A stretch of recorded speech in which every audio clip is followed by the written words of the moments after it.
Hi అందరికీ నమస్కారం అండి. రీసెంట్గా నేను ఒక కేసు చూశాను. 27 ఇయర్స్ అబ్బాయి 170-180 బీపీతో హాస్పిటల్ రావడం జరిగింది. ఆ అబ్బాయికి అయితే మామూలుగా జనరల్గా చేయాల్సిన టెస్టులు చేసి ఆ బీపీ ట్యాబ్లెట్స్ అయితే రాశాను. నేను రాసిన తర్వాత ఒక 10 days తర్వాత వచ్చి కనిపించు అని చెప్పాను. 10 days వాడాడు అబ్బాయి. తర్వాత ట్యాబ్లెట్స్ అయితే వేయడం ఆపేశాడు.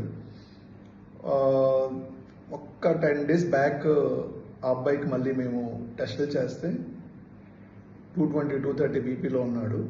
అలాగే క్రియాటిన్ లెవెల్స్ ఒక 6-7 వరకు వెళ్ళిపోయిందండి. అబ్బాయికి అయితే నేను అడిగాను, బీపీ ట్యాబ్లెట్స్ ఎందుకు ఆపేసావు అని చెప్పేసి.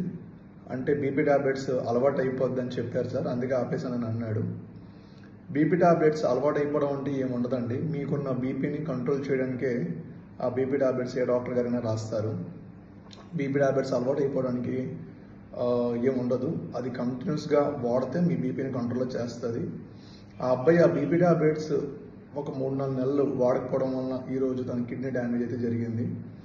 అది కూడా స్టేజ్ 3, స్టేజ్ 4లో తన మన రావడం జరిగింది. నెక్స్ట్ నెఫ్రాలజిస్ట్ కన్సల్టేషన్ తీసుకుంటే డయాలసిస్ చేయాలని చెప్పారు. సో ప్రాబ్లమ్స్ ఒక ఫిజిషియన్ కానీ ఎవరైనా చెప్పినప్పుడు ఖచ్చితంగా బీపీ ట్యాబ్లెట్స్ వాడాలి అంటే ఒక డాక్టర్ గారు చెప్పేంత వరకు బీపీ ట్యాబ్లెట్స్ ఆపకండి. దానివల్ల చాలా అనార్థాలు జరుగుతాయి. ఈ అబ్బాయి కిడ్నీ ప్రాబ్లం వచ్చింది, కొంతమంది స్ట్రోక్ రావచ్చు, ఛాన్సెస్ ఉంటుంది. సో దయచేసి ఏ డాక్టర్ అయినా మీకు బీపీ ట్యాబ్లెట్స్ కనుక రాసిస్తే కంటిన్యూగా వాళ్ళు చెప్పేంత వరకు ఆపకుండా వాడితే మీకే మంచిది. చూడండి, చిన్న ఏజ్లో కిడ్నీ ఫెయిల్యూర్ రావడం అనేది చాలా బాధాకరమైన విషయం. అది మళ్ళీ డయాలసిస్ ఏజ్ వరకు వెళ్ళిపోయింది.